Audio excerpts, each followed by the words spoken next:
Have you ever wondered what is your true break-even ROAS by yourself, or what even would be the ROAS if you're working with an agency that charges you a flat fee, or if they charge you a percentage? Well, I've actually built a tool that allows us to know the exact break-even ROAS of all of our clients, factoring in their cost of goods, their credit card fees, their shipping fees, the average order value. Then on top of that, add our agency fees and our performance fee, if any. So with that being said, I want to walk you through that tool today. Also give you access to the tool in the description down below. So stay tuned for that. My name is Justin and I'm the founder at Wizo Media, an e-commerce marketing agency specializing in elevating thriving brands by simplifying e-commerce growth.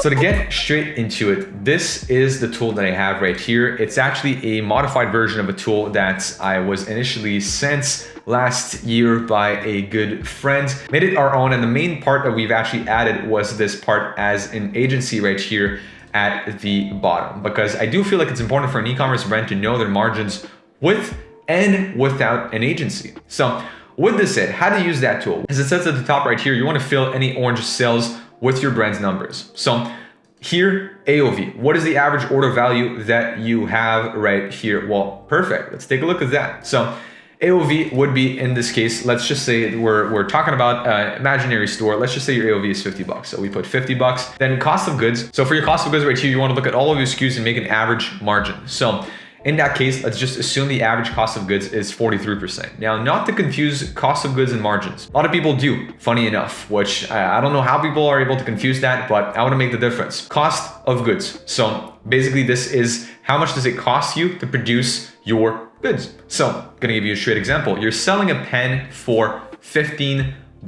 The pen costs you $2 to make or to buy from your supplier. And again, you're selling it for $15. So in this case, if you're buying a pen for $2, then you're selling it for 15 times 100 equal 13%. So your cost of goods are 13%.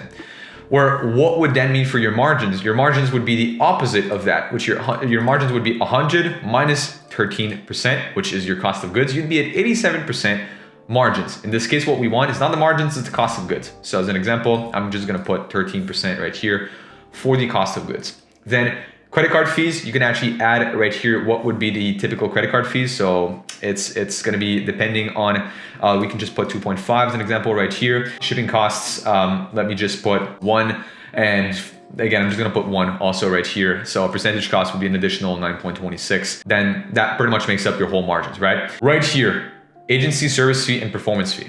Okay, so what we usually calculate for most of our brands is we will factor in credit card fees, shipping costs, and fulfillment costs per unit. Usually our brands are already actually factoring that into their cost of goods, which we'll just add right here. If you haven't, you can use that separately, but just overall, again, we're just gonna assume we're gonna factoring in that one. So I'll probably bump that up to maybe 17% if we factoring in shipping and everything else. Now, agency. If you're working with an agency or a freelancer or a media buyer, how much are you actually paying them per month? In this case, let's just say, I don't know, where are you paying them? Well, let's just leave the numbers that are here. $2,000 per month, and performance fee is 10%. So they're getting a 10% of ad profits, which again, this was actually pretty complicated to figure out as an equation, but we figured it out, which you'll be able to benefit from that with the tool in the description. Now, you come around to the second page and you see that. So the spend level per month at the top has some preset numbers. What I invite you to do is to actually change these spend levels per month if ever you want to have some different spends, right? If you're a smaller brand, then you might want to put,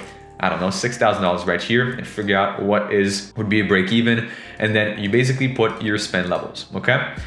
Then here are your break evens. You see your break even with cost of goods. So factoring in your cost of goods with no agency, you're just running ads internally. Well, you would need to hit a 1.2 ROAS in order for you to break even. So for you to spend $1 and make $1 back, it would be 1.2 ROAS. Now, if you're factoring in just the agency service fee, so just the flat fee, so let's say you're working with somebody who just charges you the flat fee and you put 0 right here, take a look at this one, which would be, obviously, the more you spend, the less that fee makes an impact on the total amount. So the more you spend, the lower is your break even. But obviously, as you know, it won't ever be as low as 1.2. And then kind of same thing right here. If the agency takes a percentage of the results that they bring you, which basically there are actually some hidden data here at the bottom, which makes up so that we can actually do these equations. If you're curious to know how we've actually made that, then take a look at the actual equations here at the bottom. But you would be able to see the break even with cost of goods, service fee, and performance fee. So in that case, it's also natural that the more you spend, the 10%, let's say in this case, that would be taken by the agency from your ads, the 10% won't make as much of an impact. So therefore, the break even is also changing with time. So it'll always be slightly higher. So right here, 1.69, 1.45, 1.42, 1.37, and 1.33. And here I've also added another grayed out kind of section, which tells you what would be the actual agency performance fee every month. So if you're billing them a performance fee, and what would be the total billable. So in this case, it'd be 900 in performance fee, and it'd be 2,000 in flat fee. So total billable would be 2,900, and so on and so forth. Now, if you also want to play with other success targets, so as an example, right here, you know that your break even is 1.69. So now you might, obviously your goal is probably not to break even. You want to make more than your break even. You want to achieve, you want to exceed expectations. So right here, you can input targets, because break even is different than targets.